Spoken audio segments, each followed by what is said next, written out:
představit podrobněji. Nejprve míříme do rohu modrého. 32 let, 178 cm, na váze 76 kg. Nastupuje za Svarok Gym, tedy domácí borec, jeho trenéři Tomáš Smolík a Irena Smolíková. Dnes to bude pro něj premiéra v ringu. V modrém rohu stojí Petr Kočko.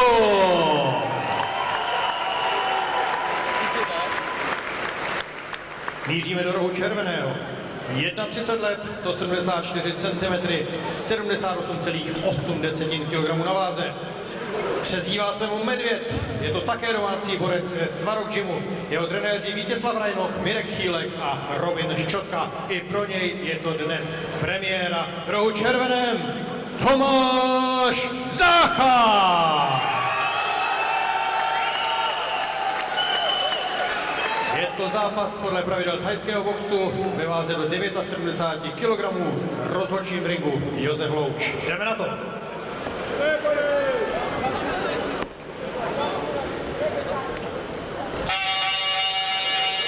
Máme tu teda úvodný zápas dnešného večera. Premiérovo počujeme aj Vajkru, čo je už samozrejme tradíciou pre thajský box.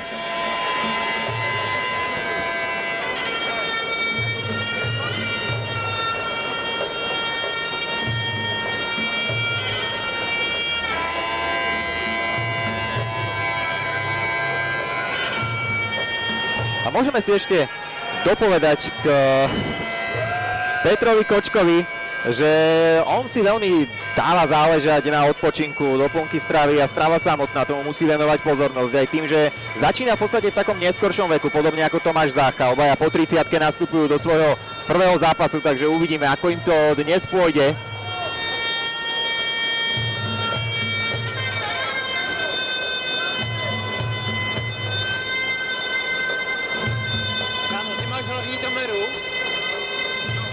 Vyhlašuje se na tebe teda, jo?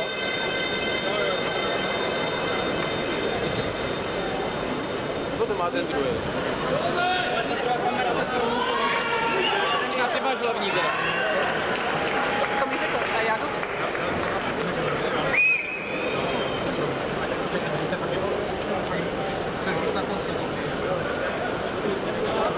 Bavíme se teda o čem? O tom výstrahu, o čem se bavíme? Proč se nezadají? Asi o tom, nebo o tom, co máš ty, nebo o tom videu? To video třeba řeknu teďka Že? Ani do. Tak mám zajít tam na to režim, nebo Ne, já jsem nejsem spojený. v pohodě, já jenom plním to, co mi řekl. Jo, takže...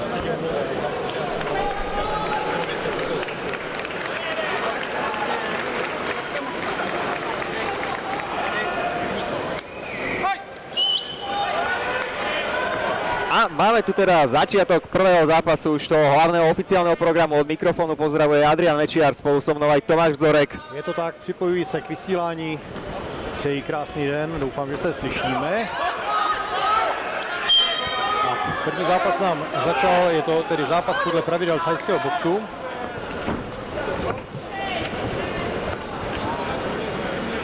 Ve váze do 79 kg. Dvaja borci, ktorí zatiaľ trénujú krátko, ale samozrejme už čosi natrénované majú.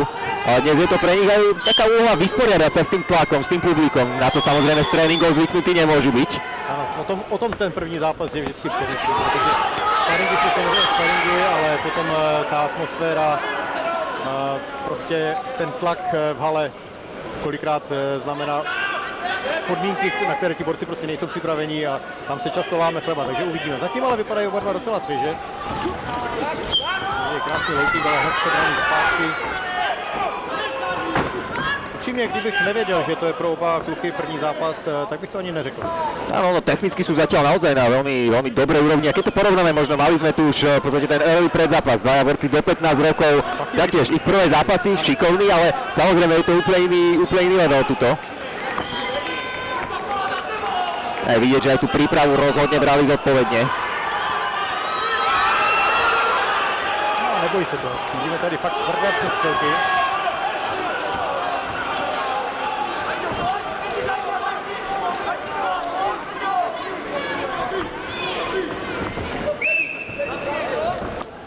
přesně low kick.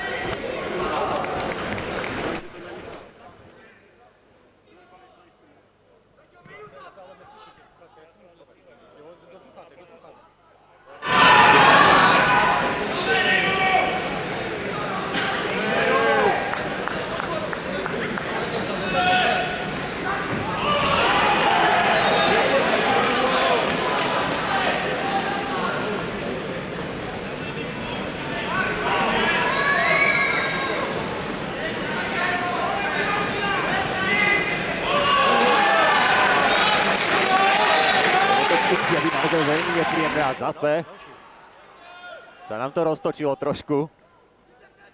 No, musím říct, že kluci fakt zatím jako krásné tempo. Rozhodně se nedrží nějakých základních technik nebo kombinací, ale zkoušejí. Borci sa toho neboja a bude veľmi zaujímavé sledovať, ako si poradia práve aj s tým, ako rozložiť tie síly, pretože sú to potenciálne vlastne 3 kola.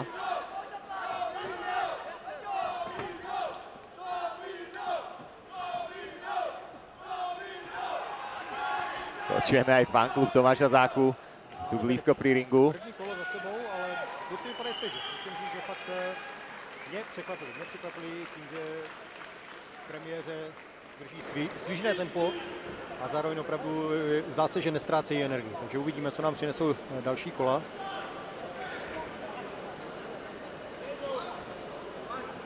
Oba to jsou borci ze stejného gymu, takže určitě se znají ze sparingů.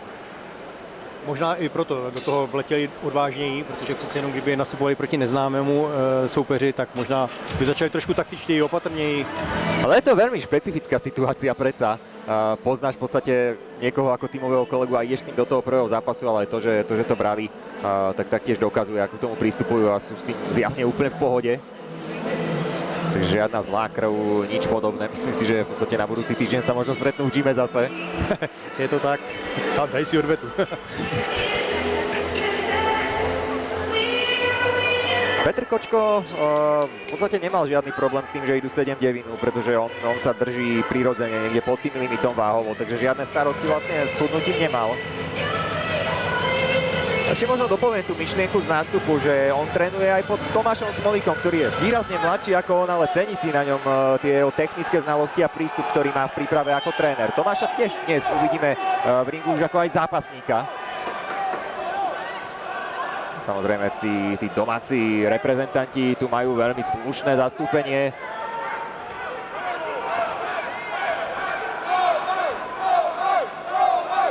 Tak uvidíme, či sa im podarí udržať v tomto druhom kole to tempo z úvodnej trojminútovky, ale zatiaľ to tak pôsobí.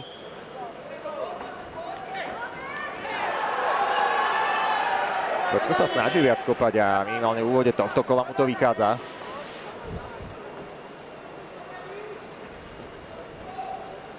Oba rohy mali v prestávke priestor dať zápasníkom nové pokyny. Ako zareagovať na ten priebeh duelu.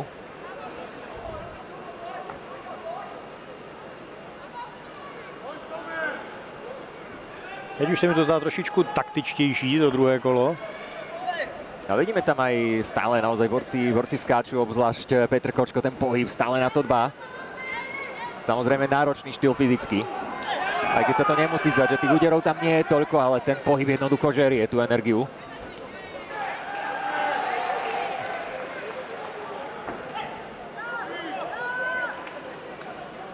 Tak si tam občas pošlou nějaký něco mezi low kickem a round kickem. Přiznám si, že to ani dokáže rozklíčovat, kam přesně to míří.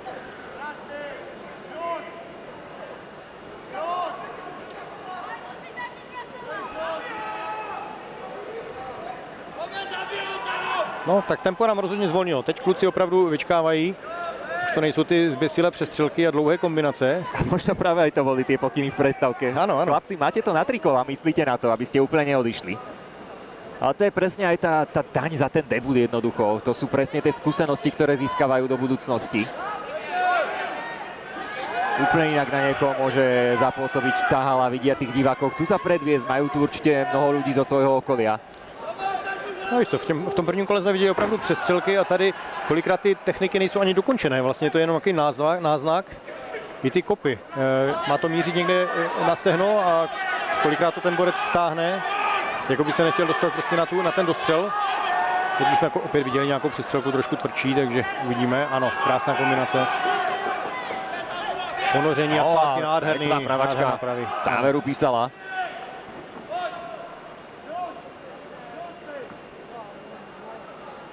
Tomáš se dokázal hezky ponořit pod ruku a hned vrátil soupeři, takže se samozřejmě počítá. Teraz Petr Kočko pôsobí v tých posledných desiatkách sekúnd tak zakriknuto, nevie sa do toho úplne dostať. Vie zasiahnuť niečo signifikantné, naopak Tomáš Zácha opäť v tlaku.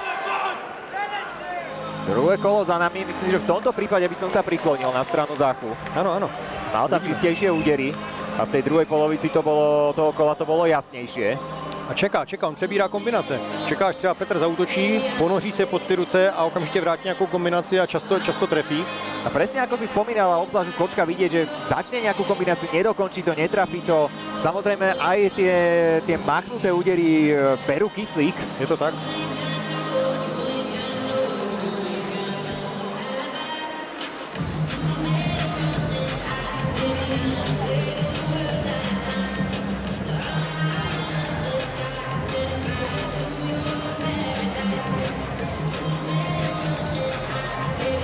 Vidíme tu aj Víťu Rajnocha, ktorého dnes budeme sledovať v hlavnom zápase večera.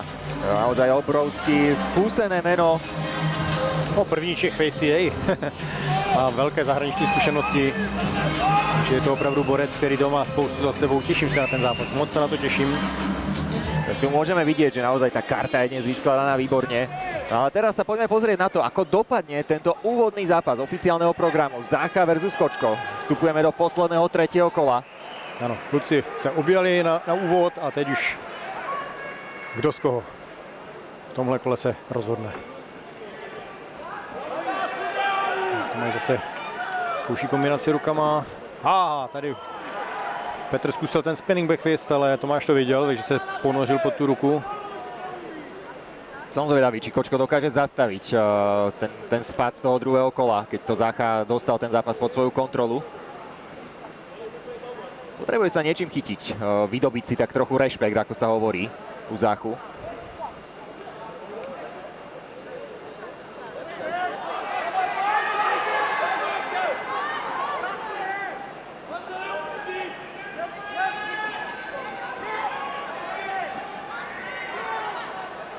Zkoušel protlačit loket. Právě už jsem chtěl říct, že mi tam trošku chybí některé techniky thajského boxu, ale Tomáš to tam chtěl zkusit. A možná bych tím úplně nezačínal kombinaci, protože je to přece jenom krátká technika na krátkou vzdálenost. Člověk musí nejprve tu vzdálenost zkrátit, ale... Zatiaľ Zácha má lepšie načítanú tú vzdialenosť. Či už keď preberá tie kombinácie, dokáže aj lepšie zaútočiť. Kočka naozaj častokrát to nevidie, zastaví sa v tom útoku.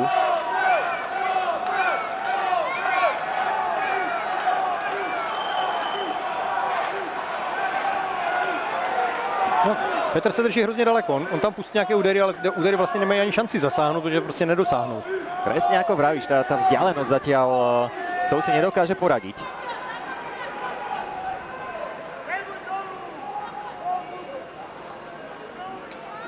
Ale teď tam byl krásný round kick, který tam tak jako plácelo břicho.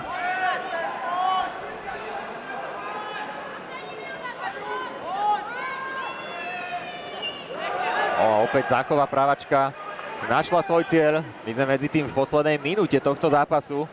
A dovolím si povedať, že v tejto fáze už Petr Kočko potrebuje trafiť niečo signifikantné. Samozrejme nie niečo zakázané ideálne.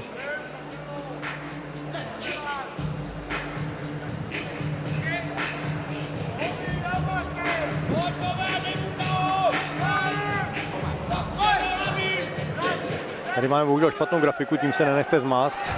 Sledujeme zápas Petr Kočko versus Tomáš Zácha. Ale aj na ten duel sa môžete tešiť, ale ešte si naň musíte počkať. Tak, teď už máme správnou grafiku, ale pozor, tady byly opět krásné kombinace.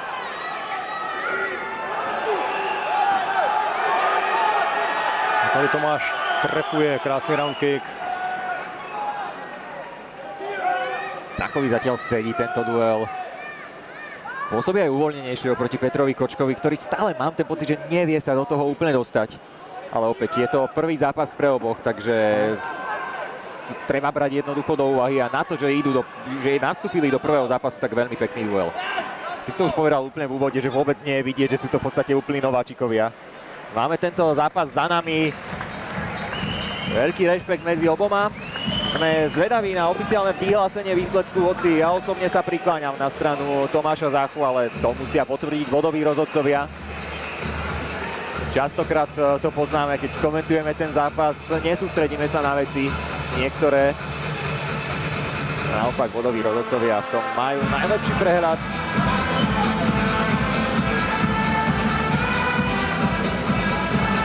Ale opäť aj z tých highlightov sme to videli. Vítěze tohoto duelu poprosím borce na střed.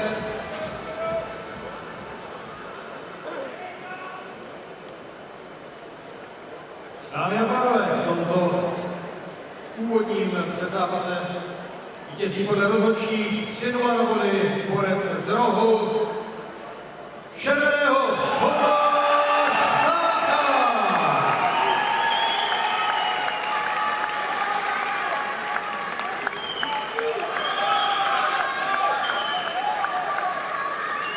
Tome, velká gratulace, já si tě s dovolením vyspovídám. Tak jak jsi zúžil první zápas?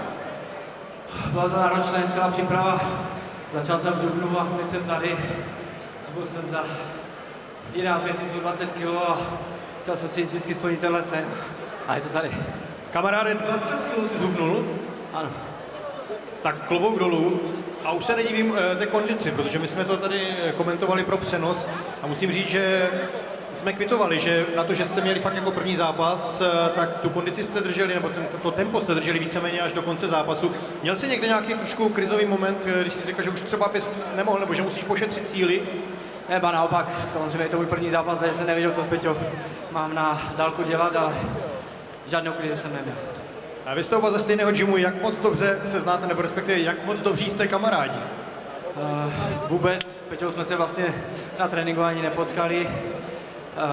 Ho trénuje můj dobrý kamarád Tomáš Smolík, se kterým jsem byl v Thajsku a měli jsme si dát lehký sparring, tak je to tady. No.